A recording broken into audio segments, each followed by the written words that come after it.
So what we're discussing this week is technology.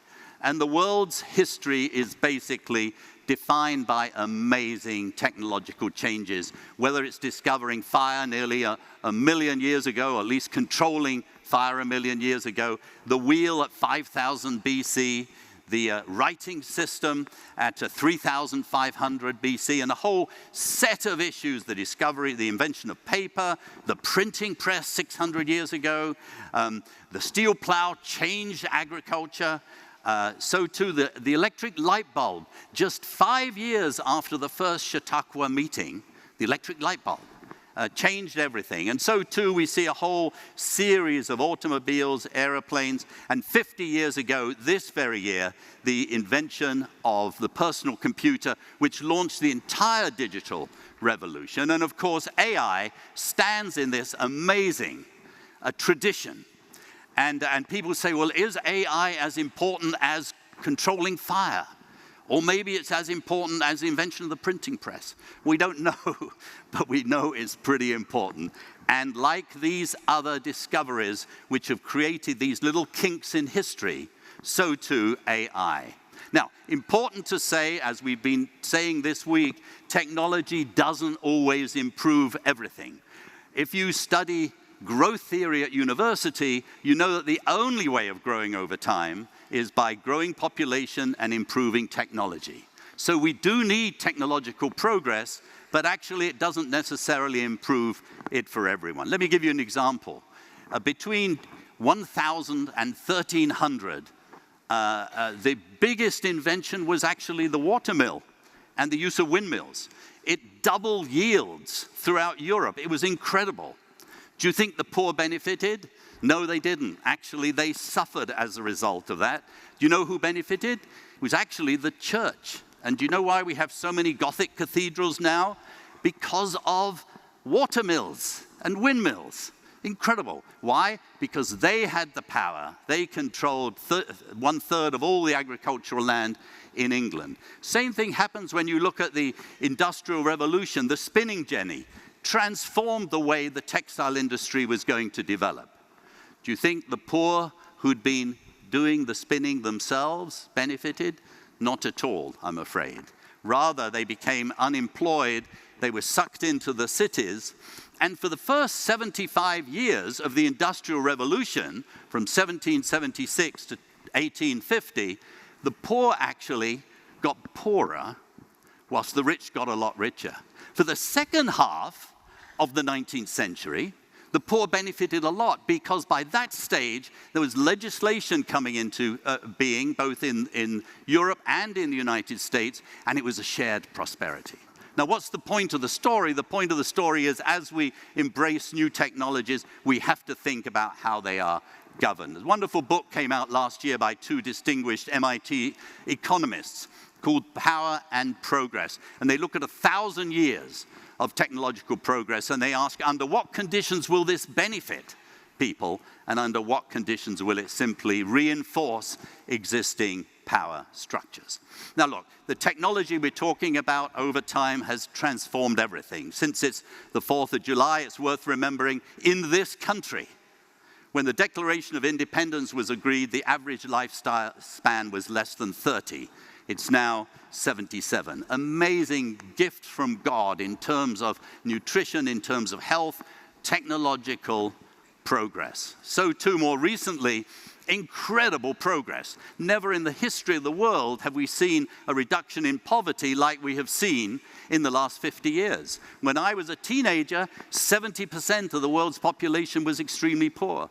Now less than 9% are. So it's a wonderful gift from God that we receive technological progress. The problem is, as we grow, which is a terrific thing to do, that growth is imposing pressures on the natural world. In the 20th century, that's the century we just left, the world economy grew 20 times. That means all of the materials we extract, all the manufacturing, the consumption, the waste, grew 20 times. And you know, this century, if we keep growing at 3% a year, if you compound that for 100 years, it will be another 20 times. So that's 20 times times 20 times, that's 400 times. So from 1900 to 2100, the human footprint, the scope of the human imprint upon the world, 400 times as much. And so we started with this little footprint, and this is what we are now.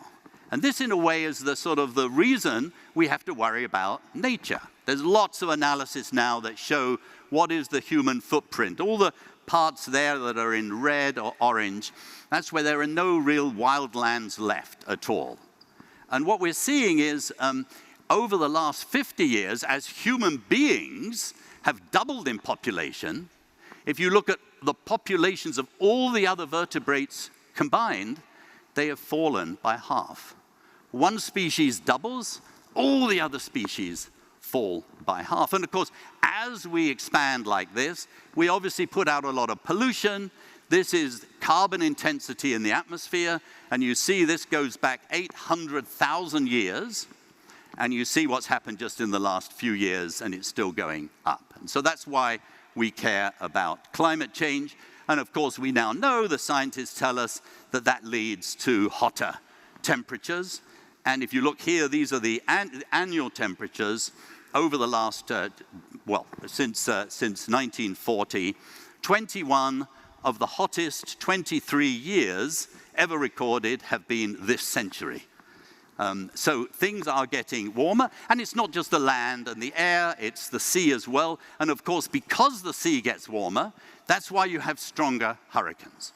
This week, there's never been a hurricane as strong as this in the Caribbean today, at this time in the year ever before in history. And we know why. So there's rising seas, of course, we have worsening floods, longer droughts. These are all caused. And the estimate is that there is probably 100 million people, if this continues, that will be driven into poverty because of these things. So if we care about God's natural creation, we have to worry about this. Now, we believe, as you do, there is a better way. We cannot afford not to have progress.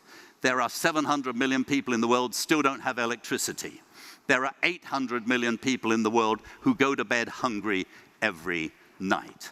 And so there is a better way, and we're starting to see some wonderful progress. As we need to move towards renewable energy, the cost of batteries have fallen by nearly 80% in the last 10 years. And so too, wind energy, solar energy, has fallen a lot. And so we're seeing some really good progress, and we're seeing a lot of uptake as well. So this you'll see is wind generation, solar generation, battery storage. The problem is, even although we're making this progress, which is very, very exciting, it is nowhere near enough to address the problem. So in a way, it's a bit like this. We're the dog, and we're chasing the scooter. And we're going faster and faster. We're inventing new things. We've got solar energy. We've got lots of great things. The problem is, the problem is going faster and faster. And the dog can run faster and faster, but it'll never catch up unless it gets its own scooter. And this is where AI comes in. Maybe AI is that scooter. And it's worth remembering what AI actually does. We've had some of this in the last few days. What AI can do, and it's just a tool to help make things quicker and faster and more effective. It can absorb huge amounts of data that human beings never can, and it can synthesize this. It can automate monitoring. We can measure every single tree in the world, and there are 3 trillion of them, by the way.